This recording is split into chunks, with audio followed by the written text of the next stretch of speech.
Hi everybody, welcome back to the channel. If you're new here, my name's Paul Reed and I'm a professional photographer.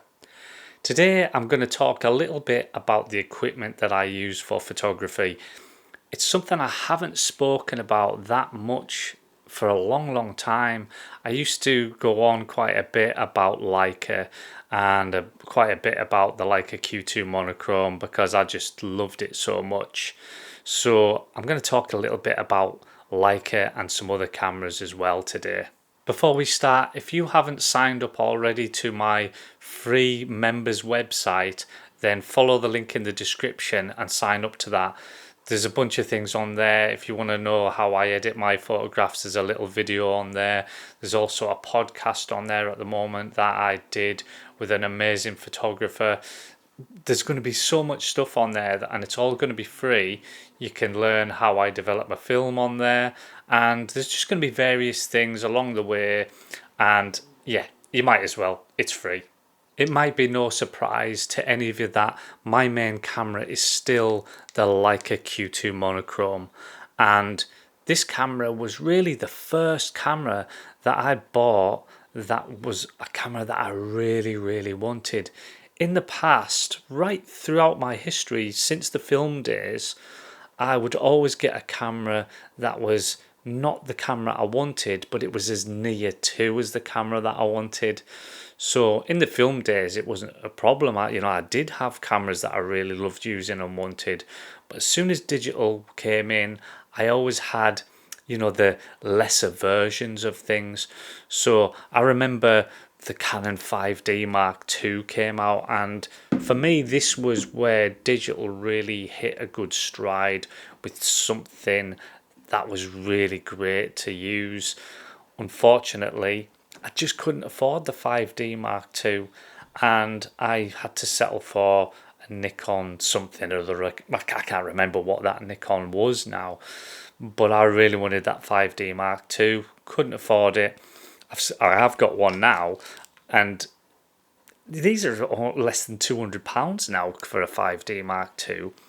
And sometimes whenever you look back to the past and you think, well, hang on a second, if this camera was good enough back then to create wonderful images, then why isn't it now? Well, actually, it still is.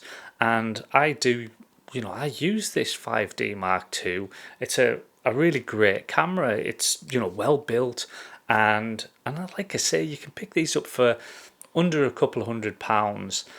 What I like about the SLRs is that we're so used to mirrorless cameras these days that we're just so used to looking through the viewfinder, and then we're seeing like a computer screen of the world. So there's a little bit of a disconnect between us and the world whenever we do that. So I just find it refreshing to use this camera sometimes. And also, like, the image quality is fantastic out of it, providing you put a good lens on the front of it.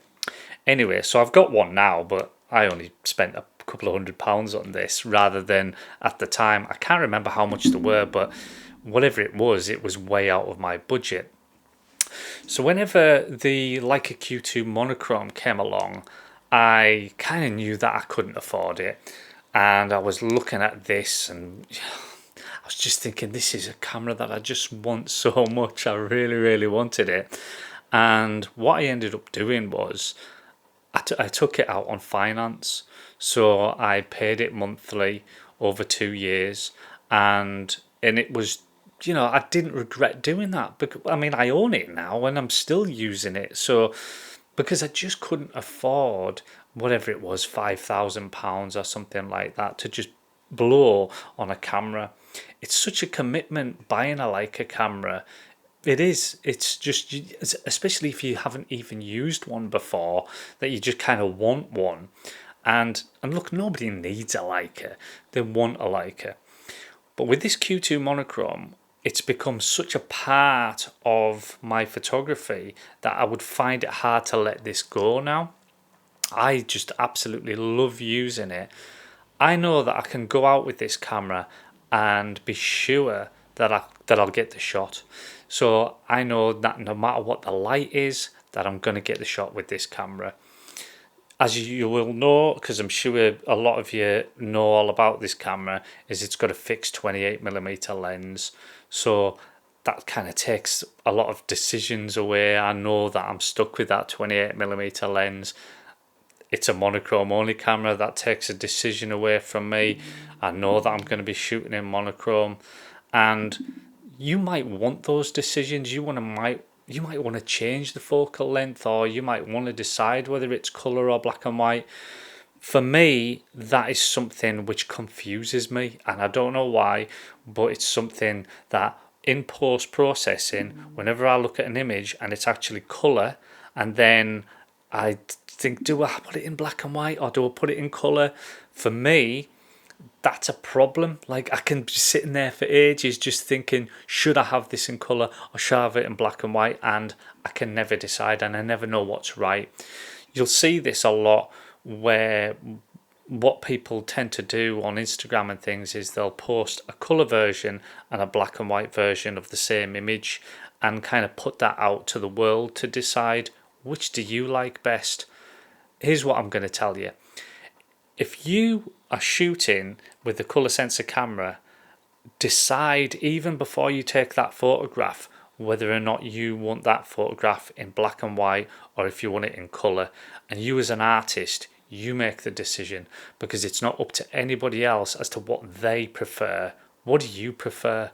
So my advice, just stop posting a colour version and a black and white version of a photo. You decide. You're the artist. It's fair to say that I've taken my best images with this camera, my favourite photographs of all time with this camera, and yeah, I'd find it hard to let this go. To even if, you know, the Q3 Monochrom was a better camera, which I'm sure it will be, it'll certainly, I would say, have better autofocus on it, and it'll certainly have higher megapixels.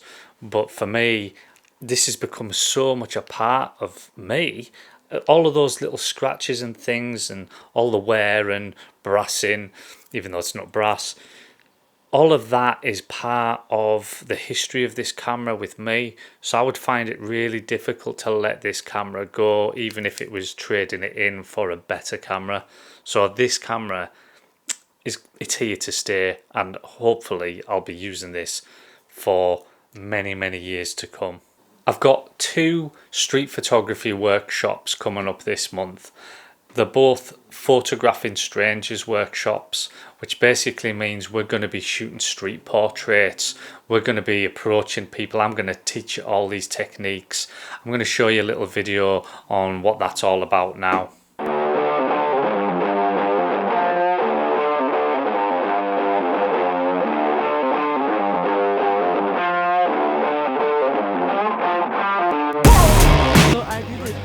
You did? Yes. You did? Well done, well done, well done. Right. Yeah, love it. Just use this as a background and just looking at me. That's lovely.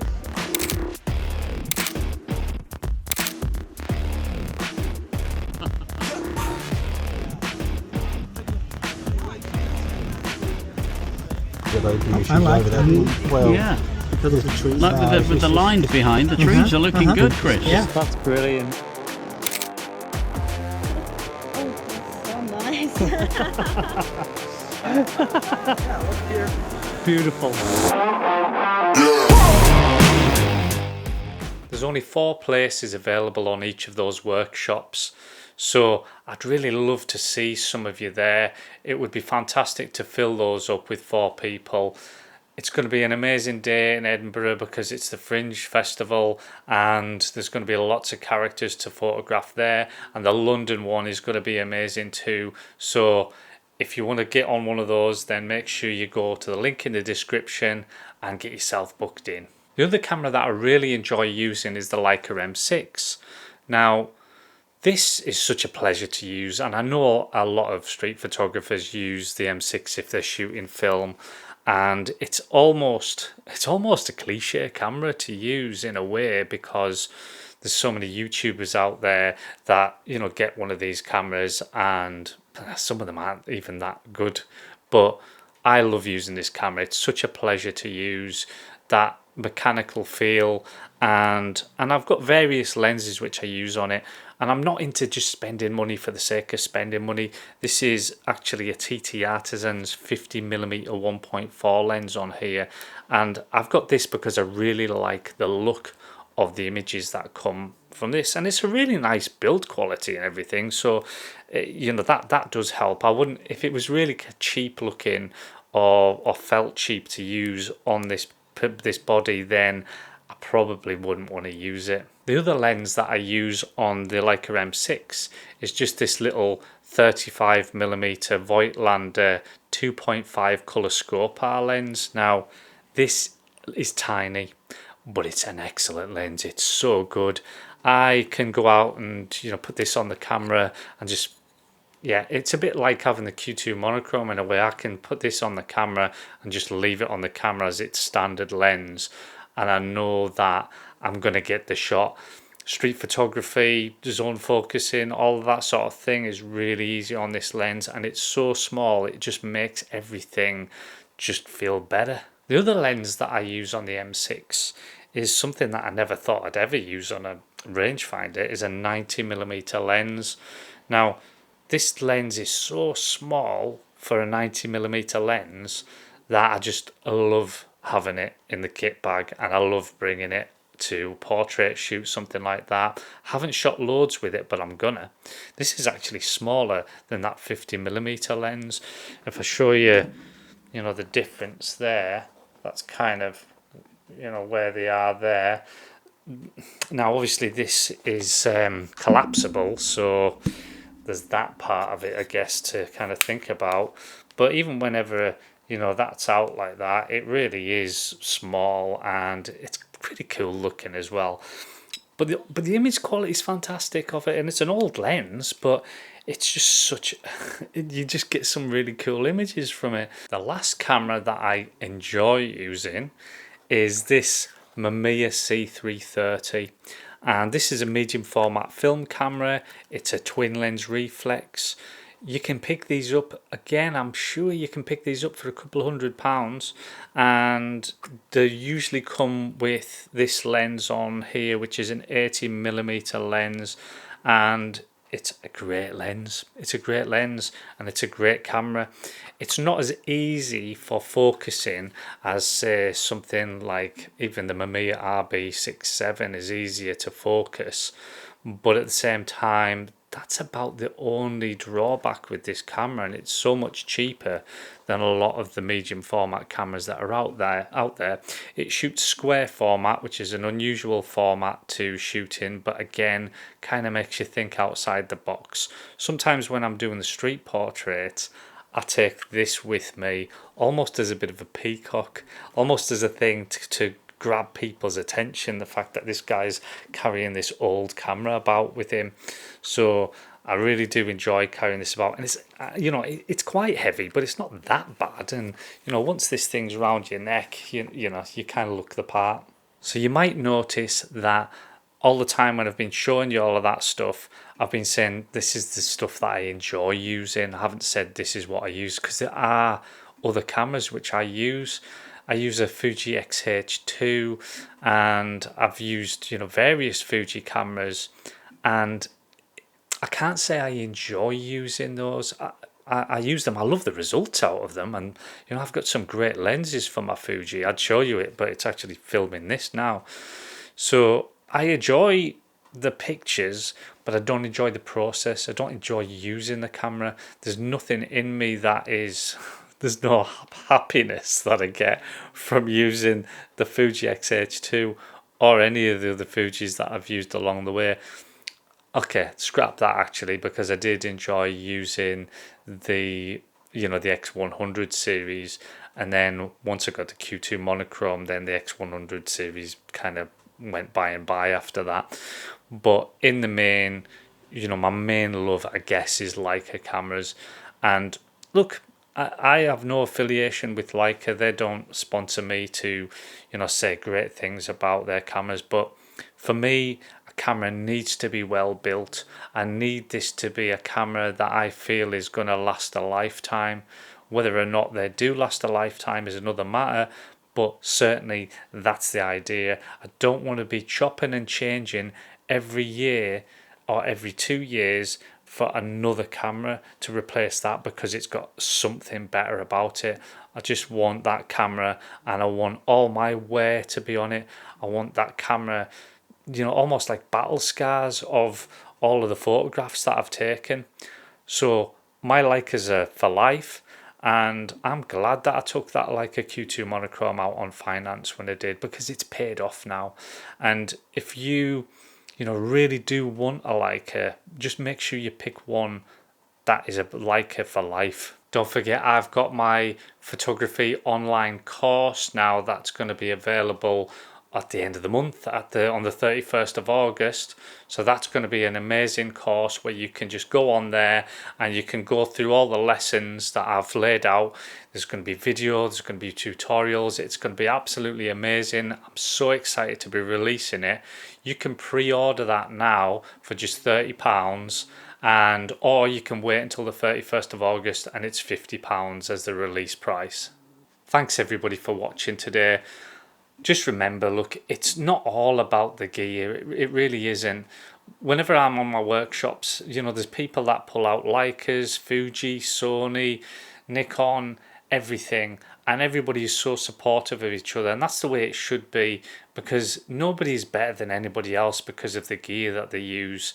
I think the important thing is what works for you. For me, it's the gear that I enjoy using is the best gear for me. Not even the most technically advanced gear.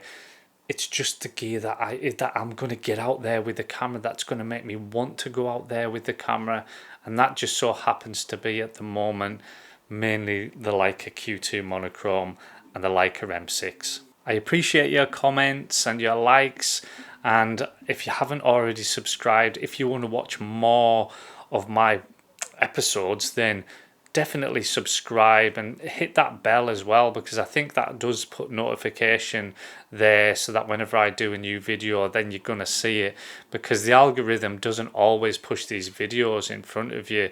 It kind of just picks and chooses what it puts in front of my subscribers and what it doesn't. So if you hit the bell as well, and then you will be notified whenever I release a video. Thanks again everybody. I'll see you next time.